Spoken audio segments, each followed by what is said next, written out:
teman-teman Journeycal. Jadi saya di sini bersama teman saya yang berasal dari Sulawesi, yang basicnya menarik sekali untuk kita bahas mengenai ekonomi syariah.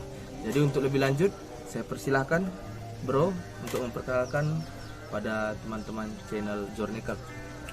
Halo teman-teman Journeycal, nama saya Muhammad Rifki Bututihe, saya dari Gorontalo.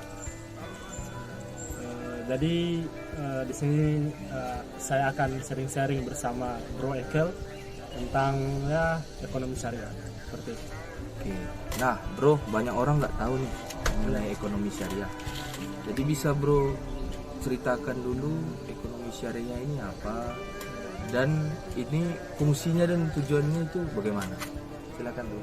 Nah, jadi ekonomi syariah itu kurang lebih sama ya seperti ekonomi pada umumnya, mengatur tentang permasalahan ekonomi. Nah, cuman yang membedakan ekonomi syariah dan ekonomi pada umumnya ya kita lihatlah dalam hal yang paling kecil aja.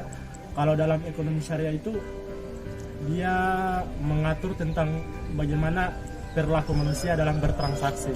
Contoh misalkan kalau dalam ekonomi pada umumnya itu nggak peduli ya, dia mau mendapatkan uang dengan cara apapun itu sah-sah saja. Kalau dalam ekonomi secara umum, dia mau dari hasil korupsi, dia mau dari hasil nyuri, dia mau dari hasil menipu, itu kan nggak diatur sama sekali tapi kalau dalam ekonomi syariah itu diatur Bro, diatur. Jadi bagaimana cara kita bertransaksi itu baik kita ya, jadi kita itu harus jujur. Jadi ekonomi syariah itu adalah ekonomi yang tidak merugikan orang lain. Nah, jadi ekonomi syariah itu berlandaskan aturan-aturan agama kah? Ya, berdasarkan aturan-aturan dalam Islam, tapi bisa dipakai oleh semua agama. Nah, salah satunya contoh misalkan kita pakai konteks masyarakat kecil ya, pedagang-pedagang misalkan di Pare nih, Pare, para pedagang kaki lima atau para pedagang nasi pecel lah. Misalkan kalau dalam ekonomi secara umum, misalkan nasi pecel itu ya ada kan yang penjual yang misalkan dia pakai bahan yang udah kemarin habis dipakai lagi karena misalkan barang kemarin nggak laku itu dijual kembali. Nah, tapi dia nggak jelaskan kepada kita tuh tentang kalau misalkan yang dia jual ini adalah barang dagangan kemarin yang nggak laku. Nah, jadi dia secara tidak langsung dia tidak jujur. Nah, kalau dalam ekonomi syariah nggak boleh, nggak bisa. Salah satunya. Kalau dalam ekonomi syariah dia harus jujur, dia harus menjelaskan secara transparan tentang barang yang dia jual. Kalau misalkan barangnya udah nggak laku yang kemarin yang dijual lagi, itu dijelaskan kepada konsumen ya, agar konsumen juga itu bisa enak gitu kita beli. Pernah kan nemu misalkan tukang somai kok rasanya udah basi gitu kan, itu karena ya itu di dalam ekonomi syariah nggak boleh seperti itu. Terus kenapa Bro tertarik untuk mengambil jurusan ekonomi syariah? Kan bisa ekonomi aja, atau manajemen, bisnis, apa yang lain.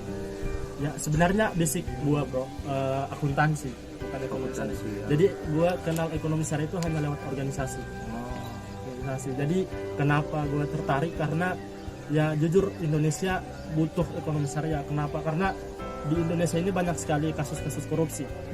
Nah, dalam ekonomi syariah itu kita dibangun untuk ya bertransaksi secara jujur, bagaimana kita memperlakukan orang lain itu dengan setransparan mungkin. Nah, jadi kasus-kasus korupsi itu kan karena memang mereka tidak punya landasan. Ya, mereka adalah orang-orang yang hanya memikirkan dirinya sendiri. Mereka melupakan orang lain. Berarti alasan itu yang membuat Bro untuk mengambil jurusan ekonomi syariah.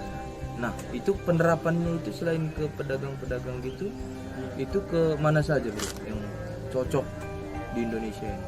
Ya, di seluruh sektor sih, baik dari sektor makro maupun mikro. Nah, kalau makro itu misalkan dalam tataran pemerintahan.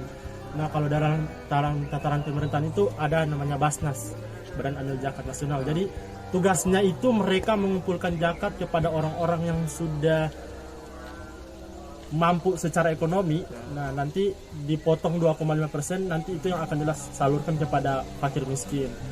Nah, jadi ekonomi syariah itu dia mengajarkan kita bahwa kita juga harus care, harus peduli dengan orang lain dengan cara mengeluarkan zakat, sedekah, infak.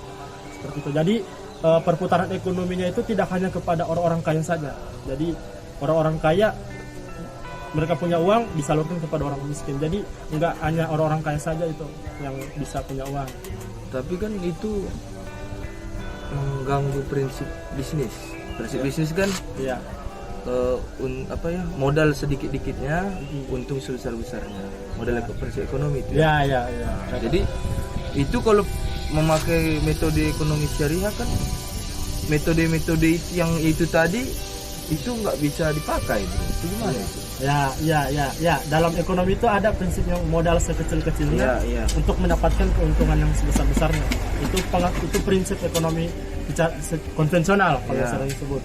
Nah, tapi kalau dalam ekonomi syariah itu nggak kepake, Bro. Karena gue pernah nih, bukan pernah sih, karena penelitian gue skripsi tentang biaya dalam perspektif Islam. Itu kayak gimana sih ya? Jadi aku meneliti biaya di mana ada dua informan gue pakai. Dua informan ini udah pemilik toko besar di Gorontalo. Dia kalau mengalami kerugian, bro, dia mengeluarkan uang sekitar 200 juta lebih.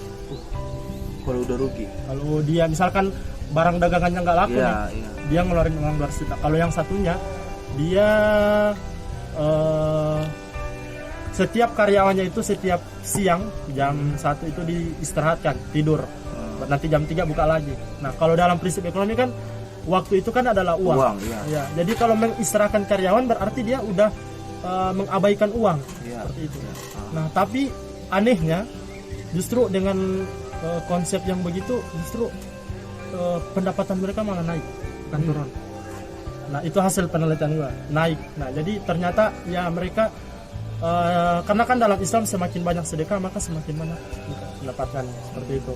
Nah, jadi itu sih gua ternyata semakin banyak kita mengeluarkan uang maka akan semakin banyak juga yang kita dapatkan. Karena katanya kebanyakan orang katanya sesuatu yang kita berikan itu akan kembali kepada kita.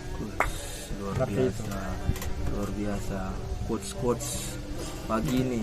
Ya. Jadi bro kan asli Gorontalo. Ya. Nah, itu di Gorontalo bagaimana menurut bro penerapan ekonomi syariahnya? Ya, di Gorontalo sebenarnya masih sama sih dengan Indonesia pada umumnya, daerah-daerah Indonesia. Cuman kami di Gorontalo itu perjuangan untuk menerapkan ekonomi syariah itu kami bangun dari pendidikan dulu. Jadi kami mulai memasukkan mata pelajaran di sekolah, kalau sekarang itu di madrasah, agar supaya generasi-generasi bangsa itu ya minimal mereka udah punya dasar bahwa dalam bertransaksi itu harus jujur. Karena ketika dari dasar aja mereka udah nggak jujur, maka kedepannya pasti akan jadi orang-orang yang korupsi. Berarti penerapannya masih dalam tingkat teori ya, pendidikan ya. Pendidikan. Tapi kedepannya apa rencana-rencana Ya, yang baru tahu? kita punya harapan untuk ya membangun ini ya kayak perusahaan besar. Di mana itu ada perhotelan, ada kayak Alfamart itu modelnya toko, terus ada sekolahnya, terus pokoknya semua bidang akan kita masuki agar supaya orang-orang yang kurang mampu itu bisa kita tampung di situ untuk dipekerjakan. Jadi tidak hanya sekedar teori ekonomi syariah begini, tapi kita juga punya praktek di mana yang sini gabung. Dan kita juga bisa membantu banyak orang. Oke, nah bro, jadi kan ada yang gue tahu nih, saya tahu bahwa ekonomi syariah itu keuntungan yang dia dapatkan hanya dipakai ke organisasi-organisasi tertentu. Nah, dan tidak disalurkan kepada orang-orang yang ya layak untuk menerima itu. Nah, menurut pandangan bro gimana? Ya, sebenarnya itu sih udah menyalahi prinsip ekonomi syariah sih, karena pada dasarnya ekonomi syariah itu ekonomi yang mempedulikan orang lain. Tapi jika ekonominya udah kayak gitu konsepnya, berarti itu hanya oknum, bro. Oknum ya, bukan ekonomi syariahnya. Bukan, karena ekonomi syariah itu ya ekonomi yang tidak merugikan orang lain, yang mempedulikan orang lain. Tapi ketika dia udah nggak kayak gitu, berarti oknum. Lu pernah tahu nggak berita-berita yang begitu? Pernah, yang kasus Yusuf Hamka kemarin. Oh iya. Pernah dengar Ya, yang masuk podcast Om Deddy. Iya. Itu oknum aja. Oknum ya, bukan ekonomi syariah yang salah ya. Menurut bro, untuk kedepannya Indonesia terkhusus tempat bro Gorontalo kan, Itu apa yang bro inginkan untuk penerapan ekonomi syariah di sana? Ya, sebenarnya harapannya itu bukan hanya Gorontalo sih, tapi di seluruh Indonesia. Karena ekonomi syariah ini sangat cocok ya, untuk digunakan di Indonesia. Karena apa? Karena bukan hanya orang Islam saja yang memakai ekonomi syariah, tapi juga bisa agama-agama lain. Bahkan di Manado pun udah ada ekonomi syariah.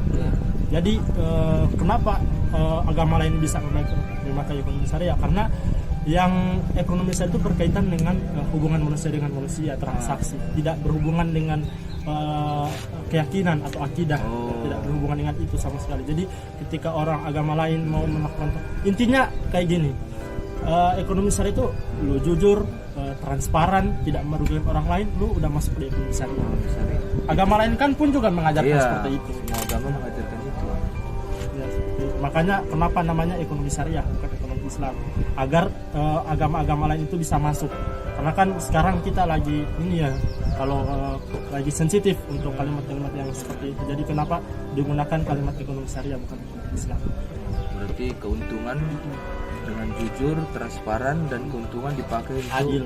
Iya kan, keuntungan dipakai untuk membantu orang-orang yang susah di sekitar kita ya. Iya.